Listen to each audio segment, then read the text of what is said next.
o sa mga supporters sa mga Duterte, sa mga nagmahal sa mga Duterte. Mga Lods, bantayan ninyo si Congressman Pulong Duterte kay naiplano na lusubon, usudlon ang iyang panimalay.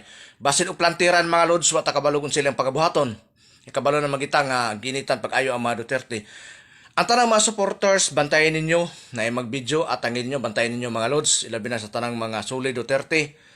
Bantayan ninyo kay lisod kaayo kung maplantiran si Congressman Pulong Duterte na manang kinalabantayan nato magbantay ang tanan o tanang mga supporters dili man sila ka basta-basta og himo og planted or unsa kay naa may mga kamera di man alam mapugnan basta na mag-video mga Lods makita kung sa ilang pagbuhaton atangan nyo permite mga Lods bantayan ninyo ang balay ni Pulong Duterte kay nga takabalo kung unsang orasan ni sila mulusob unsang adlaw basta karon naka-schedule nga lusubon adtoon may warrant tong dala mga Lods kinahanglan nga naa ang mga supporters naa ang mga nagmahal sa mga Duterte bantayan para walay mahimong planted niya mahitabo kay kabalo biyata mga Lods nga ilahabi ang administrasyon so lisod kayo kung maplantiran o tanang taga Davao o tanang mga supporters sa mga Duterte pagbantay-bantay mo mga Lods bantayan ninyo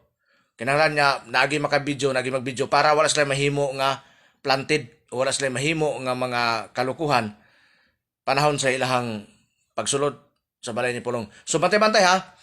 Shout out sa tanang mga Suli Duterte diha. Palihog ko nyo pa-share mga Lods para nga makabalo ang tanang mga supporters na gi-schedule ang paglusob sa balay ni Congressman Pulong Duterte mga Lods. So palihog ko nyo pa-share mga Lods sa tanan niya mga Suli Duterte. Bantay-bantay mo, bantayan ninyo, bantayan nato. Kinahanglan na ay mag-video. So pala ko pa-share mga Lods sa ato ang video mga Lods. Meron pong usapin ngayon sir circulating no na ang mga kababayan natin na sumusuporta sa iyo nababalaka sila o nababahala sila kasi anytime daw bibisitahin ang bahay mo kay Mayor Baste at saka sa KOGC din sir. Ano po yung masasabi mo dito? Bibisitahin? Bibisitahin po ang term sir para politically correct sir. Bibisitahin. Isa mo bisita. Ngayon ko lang yan narinig, Alvin, no? Pero kung may bibisita, that is politically correct. Kung kasabot na, bibisita, politika na. Kung may bibisita, narinig ko, kanina lang ding umaga, nakita ko yung may nag-post na vlogger ng tiga Davao, si Boss Mil man ata yun. Yes, sir. Nakita ko, yun, nagtatanong-tanong ako, may bagong aso na naman ang bangag na pamilya. Matibay yan, matibay. Matibay yan siya. Nakilala ko rin yan noon, way back.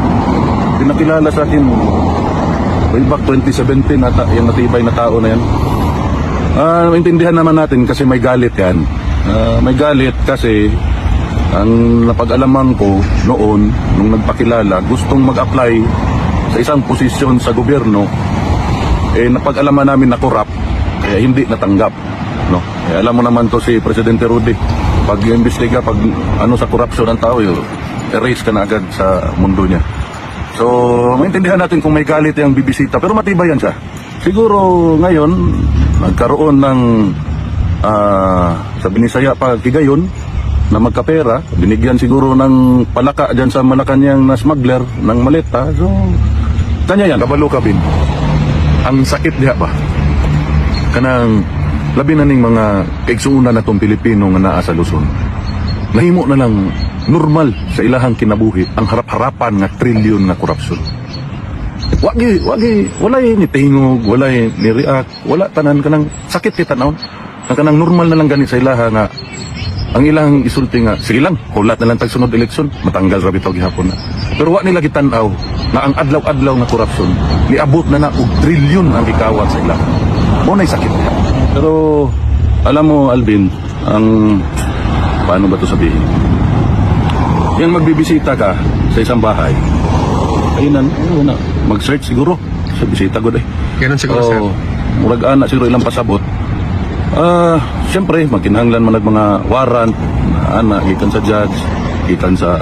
Ang tanan mo partisipar diha, basta inimbento gani ng inyong pagbisita sa among mga balay. Sugod sa judge na nag-issue o sa mga abogado nga ni-appeal ng mga iro ni Matibay, ang mga ganang matibay na tao, pailan rin na namong kaso dismarbet pag-abot panahon. Ana, rana, Bin. kabalo ka, alam nyo, no? Isa lang hilingin ko, tama pala, James. Huwag imo ni makitaan karon sa imong Facebook. Palihog lang, isecure daan ang akong mga ginamos ug akong kusahos nga kabaw nga gikan sa akong mga parintis Danau kay hinaguan na nila, tagua daan kay basig ilaha pang hilabtan. Unya, ato ni sumpayan pa. Kay mo bisita man ka sila sa akong balay. Mao ra dito kinahanglan ma-secure yung ginamos ug akong kusahos nga kabaw. Kay lisod kay nang kusahos nga kabaw buhaton des Danau. Alam mo Bin, itong bangag na administrasyon na ito, kung hindi na nga nila kaya, kita man nato, di na nila malimod ang ilahang corruption, nagsugod pa sa budget atong 2023, 22-23, antod tanang budget, ang ilang corruption sa flood control. Klaro man kita man mo mga tao, kana di na gani malimod, kabalo ka ng elitista, na ug di na niya kaya sagangon ang tanang labay sa iyaha, magpalaban dayon og iro. Ana na ang among tanaw sa ilaha sa mga Bisaya. Dili tanang Bisaya, ako Bisaya man ko. Mao na akong tanaw sa ilaha. Kanang di na gani nimo kaya, di na nimo malimod. Mao na nga magpalaban dayon kag iro. Mao na mga elitista. Labi na ning mga elitista na pangit. Di mo pagkubapo, pero mas pangit yun sila. Dagway akong ginasulti ha. Pangit sila dagway, pangit og batasan, kawatan pag yun. Sus Mario Joseph. No, kanang wag yun. Mao gyud na ilaha. Palaban day mga iro. Ana mga dato. Hindi kaya tagay kwarta.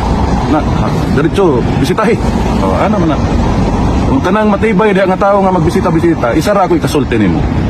Pagdating ng panahon, kasi pag bumibisita ka, balita ko matibay ka, nagpo-full battle gear ka. Pagdating ng panahon na may kaharap ka na naka-full battle gear, matibay ka man kaya, wag kang pumiyok ha. Yun lang po.